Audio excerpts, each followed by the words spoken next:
to vahipana, perhaps not only to get into the rhythm of the universe, but maybe to reassess our own rhythm and ask ourselves, am I living my life in accordance with my rhythm, my unique inner rhythm and drumming, or am I dancing to someone else's beat that don't quite fit my body, you know? So profound questions around rhythm, around drumming, and indeed this is a space where drumming has been going on for a long time. So it is an honor, truly an honor, to be in this space with all of you as practitioners of pana, of rhythm, of pulse. It's been my dream for a while to host like a collaborative concert of people in Hawaii that are carrying on drum traditions and call it pana. You know, and it's one of the things that unites all of our cultures, every single one on the face of the earth, and we know that, right? So we're talking, you know, when we talk about one drum, we're really talking about all drums on some sense, and the first drums, you know, in our mother's womb, and to us, these drums very much embody that. They, for the purposes of ritual, they become the mother's heartbeat for the community for that time period. You know, our collective rhythm that we described. So my name is Ryan, and I'm from Waimanalo, Oahu, which is on the east side of Oahu. But my ancestors haven't been in the islands very long. I'm the fourth generation on my mother's side. My grandfather was born somewhere in this tract of land, I don't know, in Hakalau. He was born, yeah. And then on my father's side, my dad came to Hawaii, from California with his parents. So some people's ancestors have been here, maybe 2,000 years. So that's important for me to let you know. And that's all that I can speak on is 4 generations being in this place. And I'm never here to speak on behalf of people whose genealogy extends much longer than that. They have their own experience of this place and their own story, and they should tell you that, not me. You know? But what I can tell you is of a life as somebody born in these islands, close to the land. I grew up on a farm, so my parents did everything in their power to give me opportunities to get the hell out of the soil. But I now look back and realize how lucky I was to grow up in the river and in the dirt and whatnot. But it was Hula, and thanks to the generosity of the people of Hawaii and the Kanaka Maoli, the indigenous people of this place, and the generosity of the cultural renaissance that we've been going through for the past about 40 years, people invited me into their long-standing family tradition. And so you look like somebody who loves the place that you live in, come study, And I fell in love with the music and with the culture. And the music led to an interest in the language, and once I understood the language, I could understand more about the culture, the politics, and so on and so forth. And again, not to understand someone else's perspective of this place, but suddenly, here I am living in this place, and Hula has opened the doors to a whole new reality of where I live. And what is my kuleana? What is my responsibility within this community that I live? What is my responsibility to understand the history that has come before me and the long continuum that I'm just a part of, just a small part of, but a part of nonetheless. And so all of that through right here, these things are a doorway to so much more, to understanding our place in the rhythm of all things, so to speak. So anyway, we're here after lunch, so all the energy is going right into the earth. So I thought I might speak briefly just about some background about the history of the drums, and I would introduce a few patterns. And if you have drums up here, you can bring them and we'll play the rhythms together, okay? And then maybe we'll actually get up and move just a little bit, nothing too hard. Just feel the rhythm in our bodies in a Hawaiian sense, and feel what rhythm felt like in the bodies of people in this place for the last 1,000 years or so. Okay, Carolyn is one of the teachers. Yes. I wanted to introduce also the 2 please. other teachers who came from so far. Would you please? Okay, mahalo. Hello, Hi. I'm Wida. Wida. Wida from Jamaica. Aloha. Aloha. Elena, welcome. Thank you. And I'm Mabiba. Mabiba. From the Congo. Aloha.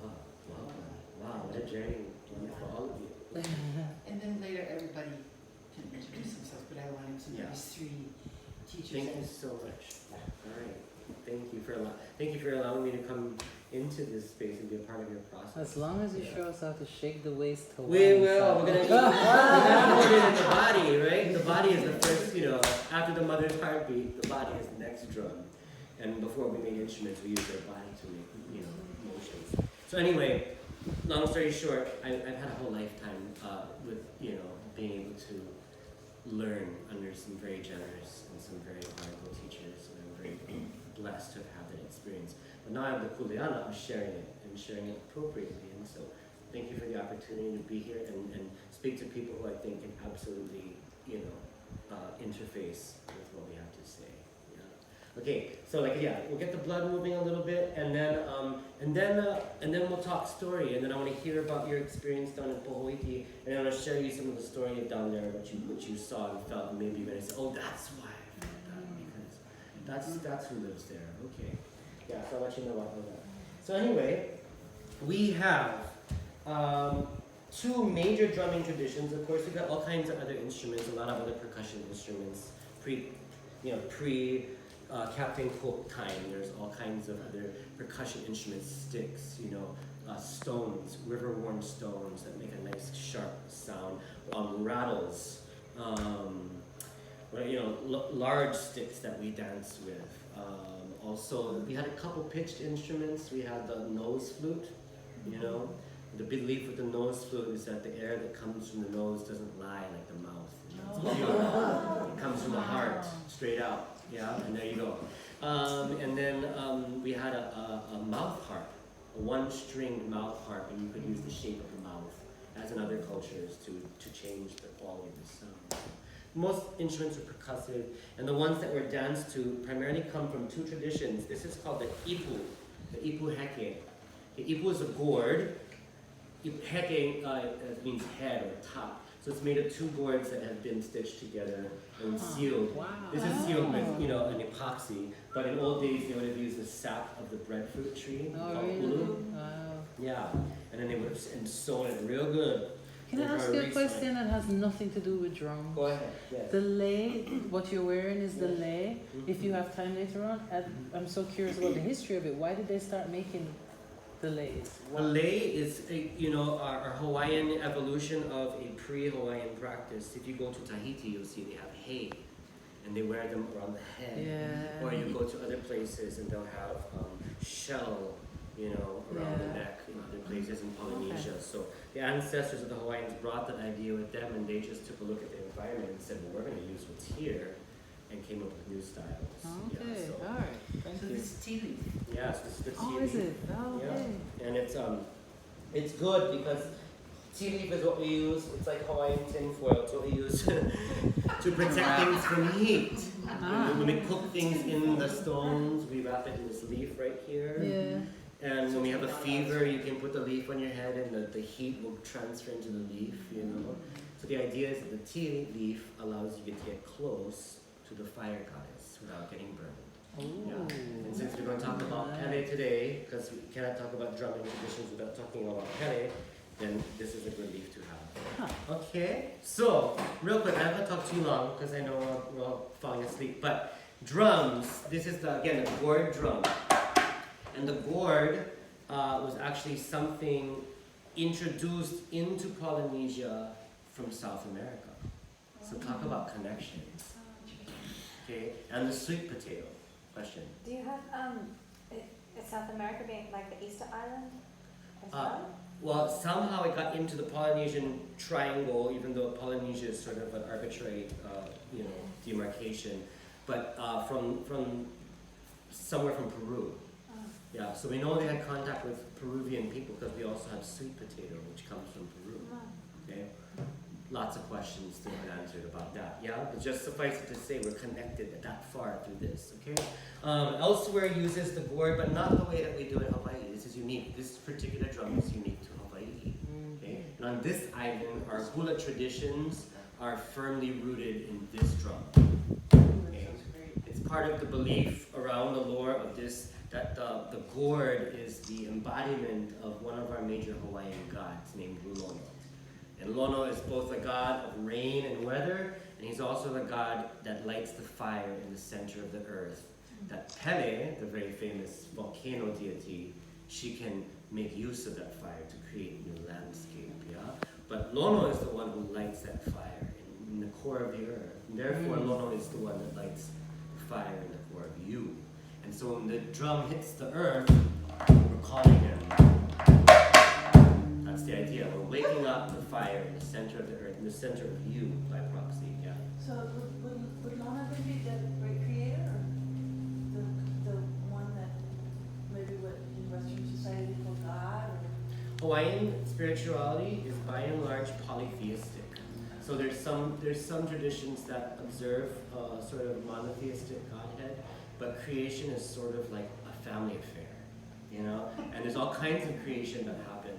There's creation that the sun is responsible for, there's creation the moon is responsible for, there's creation that comes out of the earth, you know, there's creation happening in the ocean, and those would be different realms. It's very animistic and polytheistic on some level. But of course, you know, spiritual views are a changing thing, just like drum traditions and so on. So there's not a belief that within that family there's one who is the supreme. Not in the teachings that I come from. Interesting.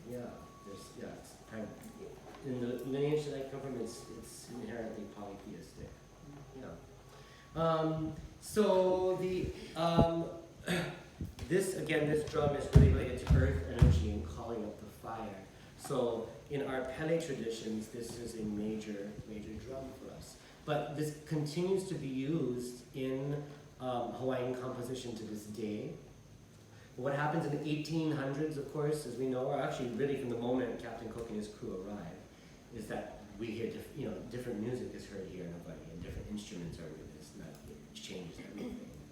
So what we see is a change in the rhythm, a change in the style, a change in the composition, but fundamentally the same drum, same usage, all the way up to the 1800s. And this new style, this hybrid style is born in the 1800s that takes very European and American sensibilities as well as the Hawaiian drumming traditions. And you get more melody, you get more sort of symmetrical compositions, but still this connection, okay? So, you know, this is not super ancient, something that's connected us for a long, long time. So if you see the hula competitions or you see a traditional hula performance, you'll always most likely see this drum. The other drumming tradition we have is the pahu. So this is the ipu heke, ipu ipu, gourd drum. And this is the pahu. And of course, this is, you know, it's a membrane drum, there's so many, and we inherit this tradition from Tahiti. So there's two stories of its origin, yeah. One is more mythological, and this Pele goddess that we've been talking about, very prominent here on this island, she makes a very famous migration from Tahiti to Hawaii. She comes from Bora Bora, according to one of our myths. So anybody been to Bora Bora before? If you go there, you ask the people, where's Pele from? If you ask the right people and you're the right person, they might tell you where she was born and where she grew up and where she, left their shores for a place called Hawaii, never to return. And then we catch her story on this end, So she brings the drum of her people, and the pahu is mentioned in Pele chants. And so that's some of the justification for the connection between the Pele lineage to this drum.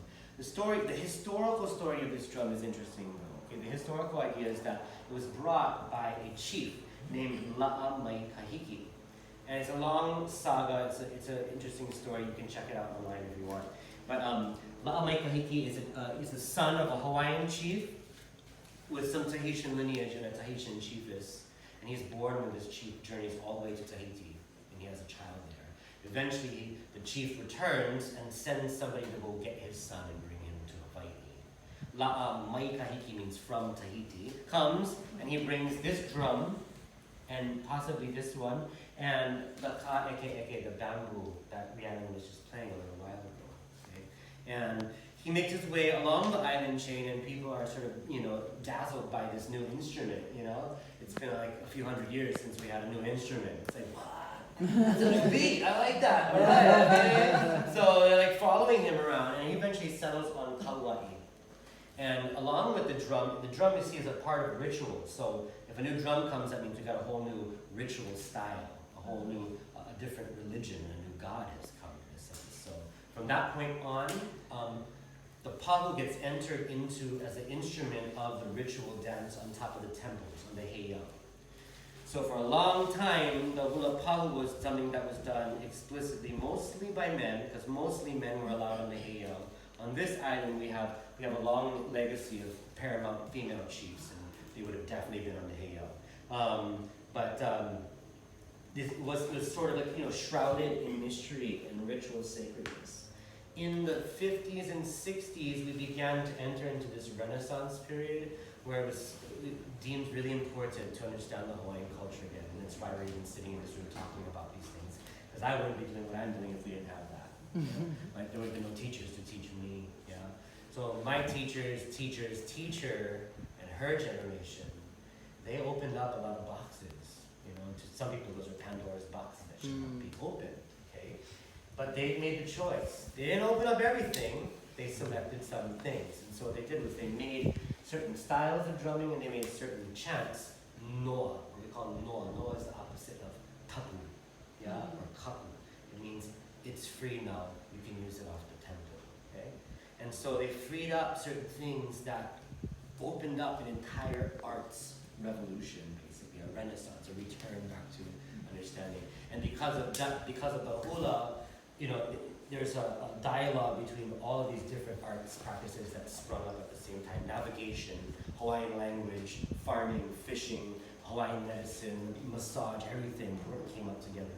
But the hula was really kind of this, glue that held it all together and told the story. So anyway, long story short, why am I allowed to speak about these instruments in front of you? Well, I went through not just years of training, but I went through a rite of passage called uniki, which means I'm sort of allowed to speak about the tradition I come from. Not all hula practitioners, okay? I can't talk on behalf of everybody's lineage, just mine. And my teacher is Tangaro, and his teachers were Pualani and Nalani Kanakaole. And their teacher was Edith Kanakaole. And so, and her family comes from long lines from different places on this island. On one side, primarily from the Puna and the Ka'u area, where the volcano goddess is most active. So it's primarily the Pele traditions that I've inherited. But, so this is a very Hawaii island drum. So why the heck is there a Kauai drum sitting over here? Okay, good question. You were asking, I know you're all asking. Why is there a Kauai drum here? Because Antipua's mother-in-law, turns out, studied with a very famous hula practitioner who inherited the Kauai lines and was living on Oahu, in the back of a remote valley called Kahana. And he was the last retainer of the drumming traditions that had almost died out from a large lineage. There's other lineages, but and this man's name was Samuel Puaha'aheo. And he was Mormon. But Mormons are wonderful at keeping records, and so there wasn't he didn't distinguish the religiosity and the fact that he was perpetuating a cultural tradition that held genealogies that we need to know. And they found the harmony. So in the area of Oahu continues to be sort of like a cultural vaiona, a receptacle of old cultures. Okay, so Antipua didn't even know that her mother-in-law, she learned from her mother, Hawaii Island. She didn't know her mother-in-law even danced hula. She said one day, Pua, come, I want to tell you something. And then she explains to her that she has uniki. She went to the same rite of passage that I did, my teacher, with this man from Oahu who inherited the Kauai drum, and said, I want to teach this to you because I need to put this in someone else's body before I leave this earth. And thus, the Kauai line entered now into the Hawaii line. And has become a part of my training, 3 generations later. What? So, thank you. Thank you. Yeah, thank you, Auntie Agnes Kanahele, for putting the traditional Kauai in the body of your daughter-in-law. And thank you, Auntie Pua, for teaching Tamaro, and thank you, Tamaro, for teaching me. Yeah. That's how it comes. So these all, and then these we made. We made these. This was part of the process of going to, you have to make the drum. You can't just play it. And then in Hawaii, if you make the drum, you should also play it. And if you play it, might as well learn to dance, right? Yeah. Okay. So this right here is called the puniu. I believe it comes along, I think it came at the same time as the pahu. They're both made out of parts of the coconut. This trunk is made out of coconut. Wow. we'll get plenty cobwebs, don't look. Is that a gourd? And then- Is that a gourd underneath there? No, it's carved out, and that's unique in the Hawaii drum that they made sort of a womb shape at the bottom. Huh. So instead of it being flat on the inside, it's concave, Can we look? and that changes. You can. We won't look at the Don't cobwebs. look at the cobwebs, but you can see It looks like a this gourd. is carved out of the coconut tree. The whole thing is one piece of the trunk. On the inside, the cavity goes. I don't know what the term is. I'm sure there's a specific term that goes in. Okay, as opposed to flat. Kind of like a bowl. Yeah, like a bowl. Yeah, exactly. Thank you. Okay. Now this is made from the coconut shell, obviously from the coconut itself. Yeah, It's called puniu. Okay. And traditionally, this is covered with a skin of the unicorn fish, the kala, which is thick and raspy. And then this is traditionally covered with shark skin, the skin of the mano, which has teeth all in one direction. So you got to make sure you're hitting it in the right direction, otherwise you're gonna get cut up. Now, especially if you live on the west side where it's nice and dry, it rains beautifully, you know. Over here, we gotta wait for a nice sunny day to play the drum, otherwise it's like rubber bands, you know. So moist over here. Is that Anyway. shark skin? No, so I think this is just calf, and this is cow. I think they're both cow. Or one might be deer, I'm not sure. We got them online. But you know, one day my shark will come to me. We're not fisher people, I'm a hula person, so I gotta wait for the fisherman to show up with a shark one day. Alright, thank you, at last. Anyway, so the puniu is another word for the cranium, the skull. Okay, so you look at the shape of it, it makes sense, right? So sort of the esoteric idea is, you know, as my teacher has shared with me in his interpretation, is that to strike this is to awaken consciousness. Yeah? And this is the deep inner heartbeat. So together you have the heart and the mind, we're bringing them together.